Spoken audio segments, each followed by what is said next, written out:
Lan qaragılaçı. Kırgızstandagıday жылқыларды байлайды екен, қымыз қылады екен, қымыз бие сағаны келетшат. Bir қора қой бар екен. Жерден бірді алып сойып атамыз. О, енді сойып атады. Қиялы күйеу баламенен сталукам қой сойып атады. Шорба қылайлы, шашылып қылайлы деп. Мына жақта дачасы бар екен. Қазан, очоқ, бәрі жоғы бар. Мына әжелер бие сағаны келішті.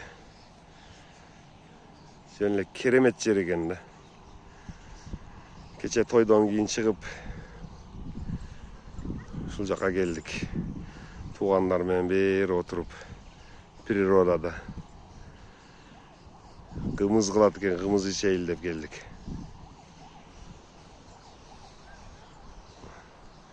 Бұл жақтары Тоқой.